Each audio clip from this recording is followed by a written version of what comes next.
A kumquat is a relative of citrus. It's not in the citrus family. It is originally from China. It was found by a guy with the last name of Fortune. He was from Spain. He found them when he was visiting China, and he brought them back to Spain. From there, they came to the United States in the late 1800s. They went to California and to Jacksonville, Florida. In the late 1800s, everything froze out. We had gotten them somewhere in the late 1800s. A cousin of mine worked in a nursery out here in Blanton, Florida, and he found the little tree that he liked the fruit off of it, so he took one home and planted it. As time went on, it put more and more fruit on. That's how they got introduced here. Now, because of this being Pasco County, which it's kind of eastern Pasco County, but because of it having elevation, cool nights during the winter, a lot of times we didn't get freezes, it seemed to be ideal for growing these kumquats. So that's how it kind of got started with Mr. Neffy. Started planting more trees, and then it got to the point where he was taking them to the railroad, and they would ship them up and down the line from the Old Orange Blossom Special that used to run from somewhere in St. Pete, Clearwater, up to Jacksonville. And that was the rail that the citrus went back and forth from this area. We found records from as far back as 1912 where they were shipping, my cousins and relatives in packing houses from here were shipping kumquats up to, New York, Chicago, people that found kumquats were edible and good to eat. And they also made a fantastic marmalade because the peel's so sweet.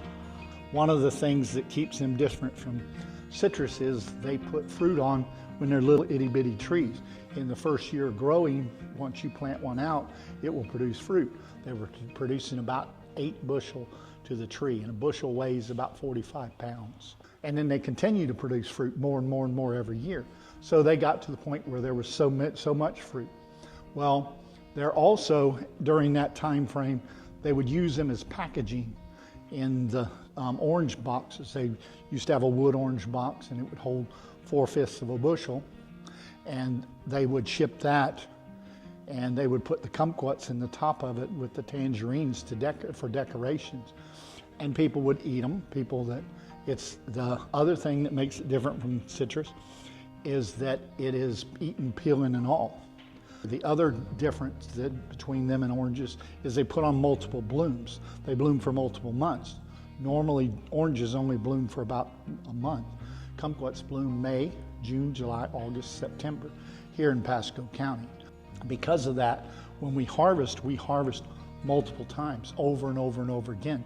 So when the harvesters are out there, they're actually picking the ripe fruit. That's why mechanized is probably never going to be a possible with us until the computers get so good they'll actually be able to do that.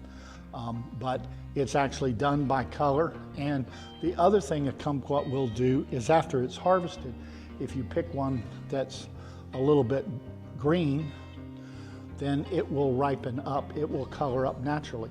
Unlike oranges, a kumquat will naturally do that. Does the sugar level increase? Not really. So it's more like a tomato where it'll color like that. In 1971, which was 50 seasons ago, they established kumquat growers with my father, Frank Goody, and his 3 friends. So there was 4 people initially in it. Kumquat growers bought from all our cousins and all the people that were around here. After the 1983-85 freeze, citrus canker came into play, and they determined that they couldn't be shipped without leaves. The other 2 people went out of business, so it left us kind of on an island. And in that, we kind of had already had experience with shipping kumquats without leaves. We were clipping them with a little tiny stem like this, shipping them to Europe.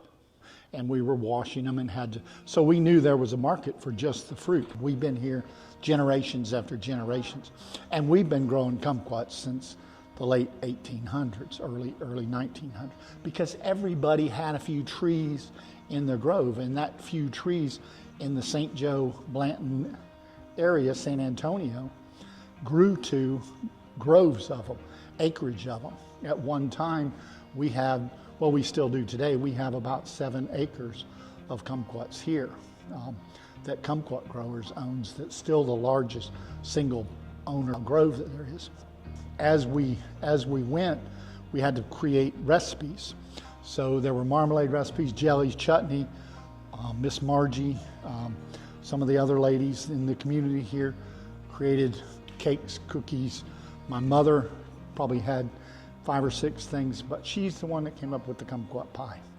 Hence why we call our pie Rosemary's Kumquat Pie, because it was named after her when we started commercially producing them. We were shipping these kumquats out in a clamshell like you get the blueberries and stuff to that nature in, cherry, little tomatoes.